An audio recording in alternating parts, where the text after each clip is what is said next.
I was 13 when it started entering my room at night and sitting on my bed like it owned the place. I am 18 now, and I still sleep in the same room because my parents never believed there was anything to escape from. This was not a nightmare that faded with daylight, and it is not a story I invented for attention. It was something that pressed into my mattress and left marks on my body. My room is small with a bed under the window and a narrow door facing the hallway where my parents' room is only a few steps away. The walls are thin enough to hear footsteps and the television downstairs, so I always know when everyone is asleep. Nothing strange happens during the day, and nothing ever moves while someone else is in the room with me. It only comes when I am alone and the house is completely still. The first nights began with silence that felt controlled, as if every normal sound had been switched off at once. I would wake up suddenly, fully aware, staring at the ceiling while my chest tightened without warning. My body would stiffen before I even saw it, like it knew something had entered the room. That reaction became predictable, and that predictability made it worse. I was not a little kid imagining monsters, and I was old enough to understand that what I was seeing did not belong inside a normal house. That is what made it terrifying, because I had no excuse to hide behind. I knew it was there. Before it would show itself clearly, the mattress would dip near my legs as if someone had carefully placed weight on the edge of the bed. I would try to move my foot to confirm I was awake, but nothing below my neck would respond. My breathing would speed up, and I could feel my heart pounding hard enough to shake my ribs. That was when I understood I was not alone.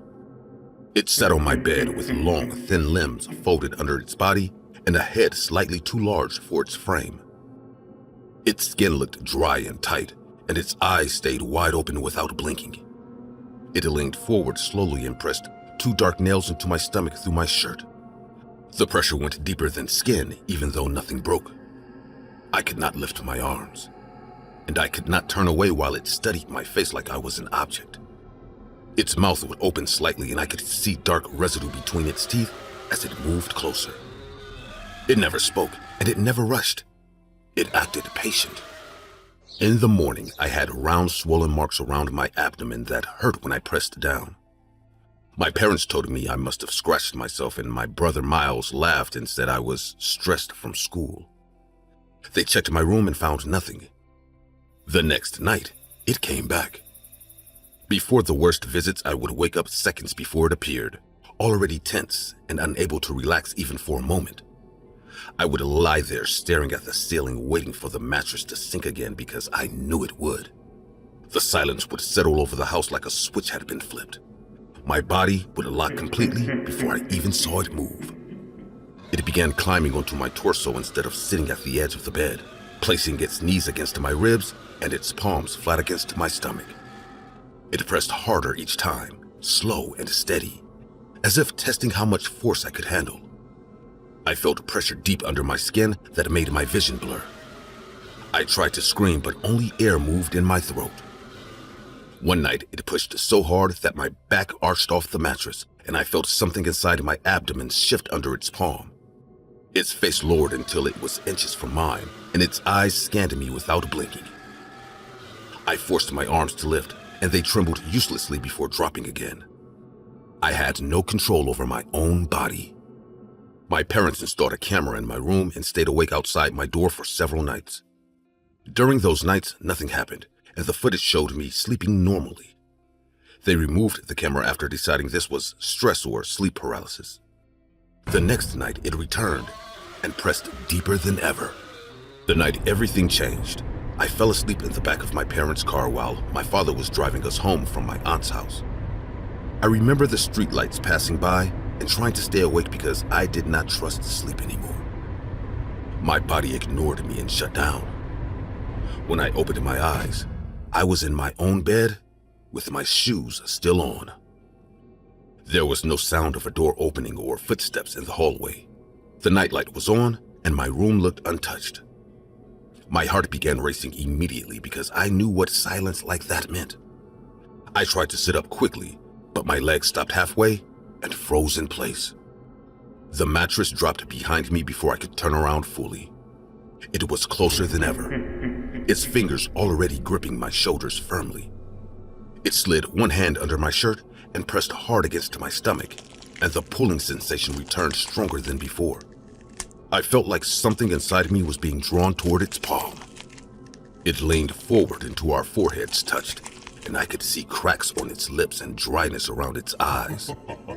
I tried to push it away again, but my arms would not respond.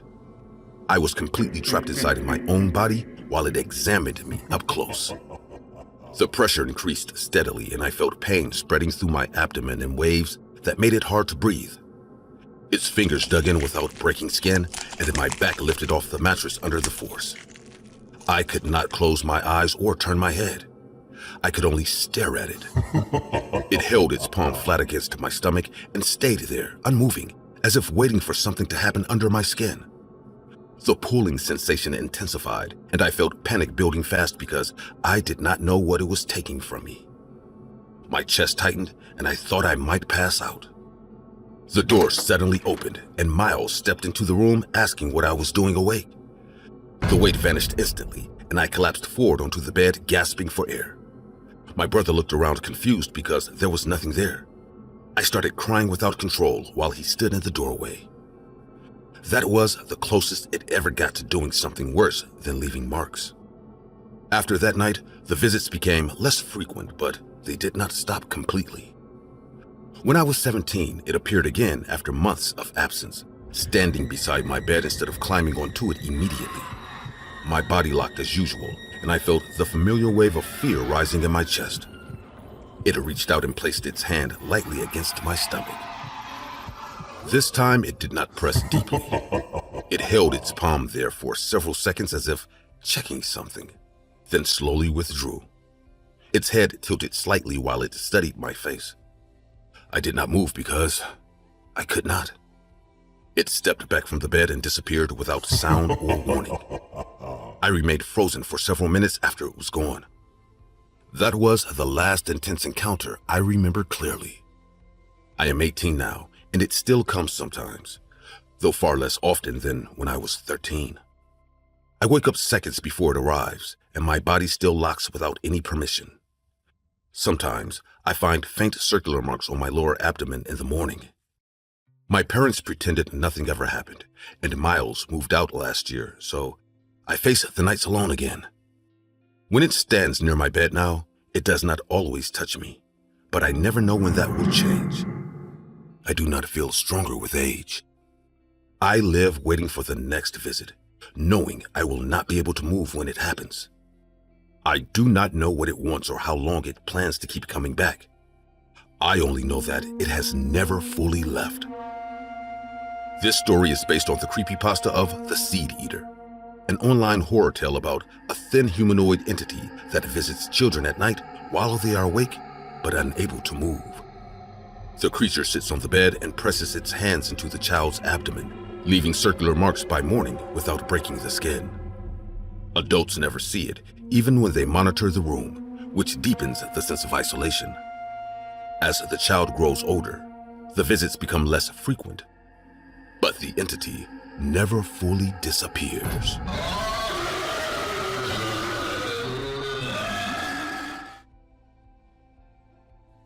I moved into a small wooden house outside Yekaterinburg because it was cheap and far from everything. The road in front was dirt, and after sunset, no cars passed. There were no neighbors close enough to see my windows clearly. I had arrived in Russia alone, and I had no one nearby to call if something went wrong. The house had a front porch and two large windows facing the road. At night, the only light came from a weak pole near the trees.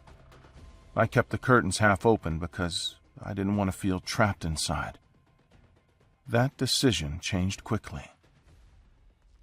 One night I saw a man standing near the trees across the road. He wasn't walking or smoking or using a phone. He was just standing there, facing my house.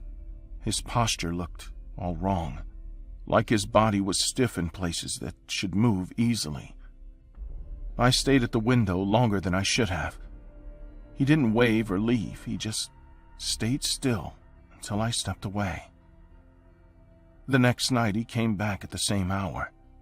This time he stood closer to the road. He didn't hide. He wanted to be seen. His shoulders were uneven, and his head leaned slightly to one side. On the third night, he opened my yard gate and stepped inside. He moved slowly, dragging one leg. I could see his clothes clearly now. They were torn and hung loosely from his body. When he lifted his face toward the house, I saw his mouth stretched wide. Thin metal needles pierced both corners of his lips, pulling them back into a forced grin. It was not a normal injury. It looked deliberate. I called the police the next morning. They asked if he broke anything. I said no. They told me to lock my doors and stop worrying. On the fourth night, I turned off every light and waited in the dark. I held a wooden fireplace poker in both hands.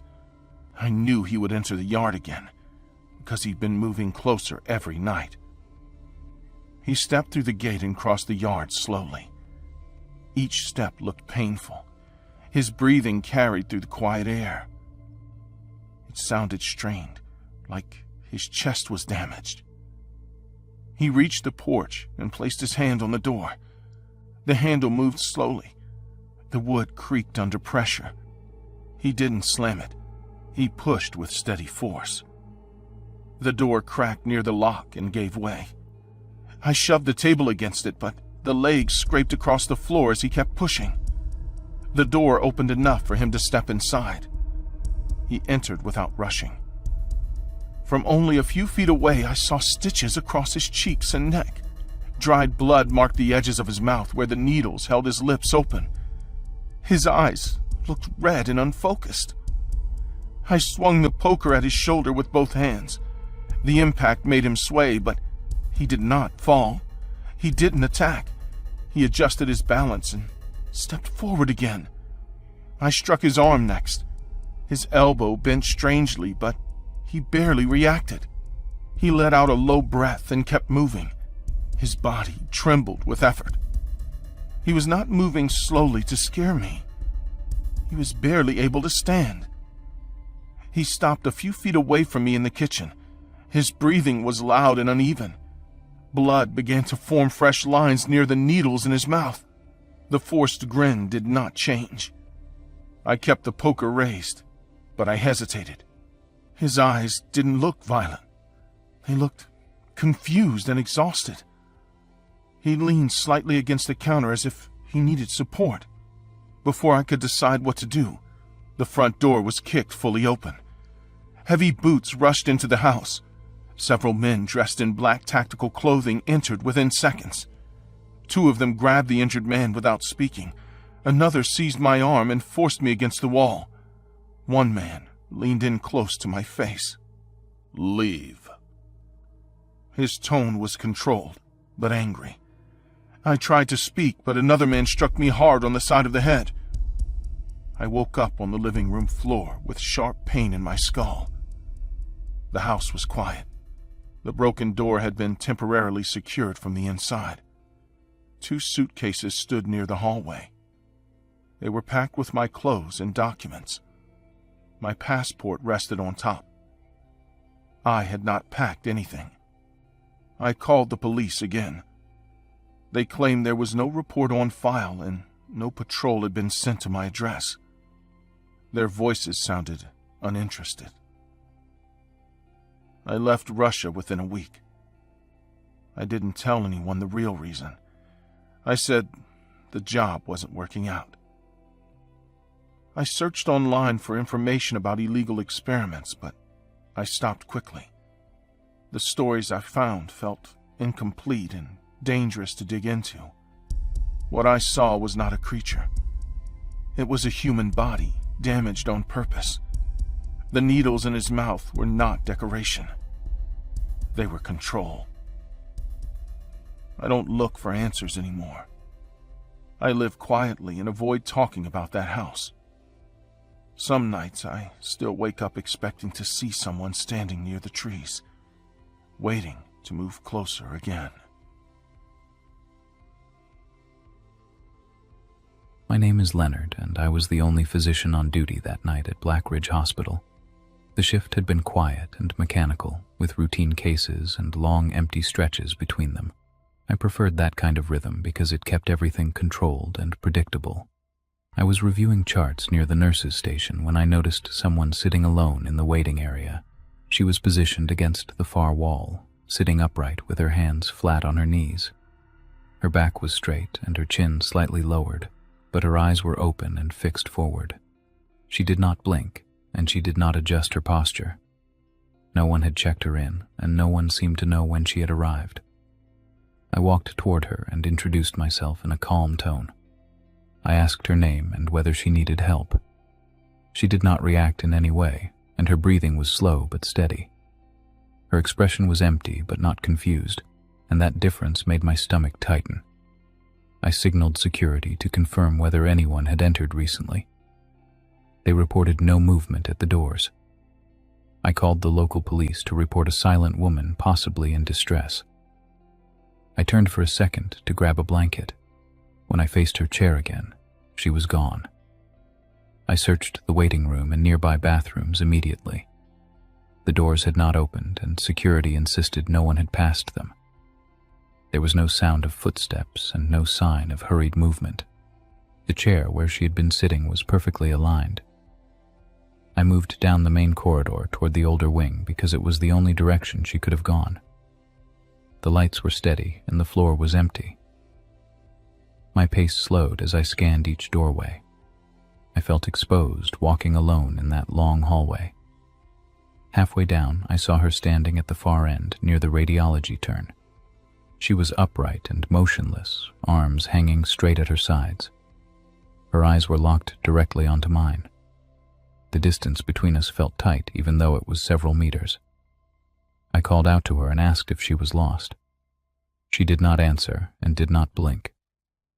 I took a cautious step forward. Her head adjusted slightly to maintain eye contact. That small movement made my chest tighten. Before anything happened, there was a pause that felt deliberate. The hallway was silent except for the hum of overhead lights. I could hear my own breathing and the faint buzz of electricity. She remained still for 1 second longer. Then she ran. Her steps were fast and heavy, striking the tile in sharp rhythm. Her arms stayed stiff while her body leaned forward. There was no scream and no hesitation. She closed the distance quickly. I turned and ran without thinking. I pushed through the double doors near radiology and nearly lost my footing. I heard the doors slam behind me. Her footsteps followed without slowing. I cut into a supply room and pulled the door almost shut. I stood against the shelves and tried to steady my breathing. The hallway outside went quiet. The silence felt wrong. When I opened the door to look, she was standing directly in front of it. Before she touched me, I understood that she was about to. I tried to push past her into the corridor. She shifted instantly and blocked me. She slammed me against the wall with force. My back hit hard and air left my lungs. Her hand clamped onto my jaw and held my face in place. I grabbed her wrist and pulled with both hands. Her grip tightened instead of loosening. I felt my cheeks being forced upward.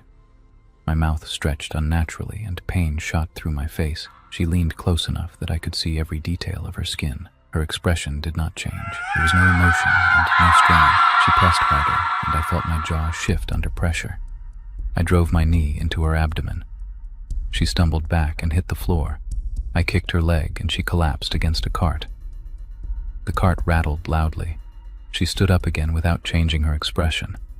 Before she could reach me again, I pushed off the wall and ran. My jaw throbbed and I could taste blood. I did not look back because I could hear her steps for a second behind me.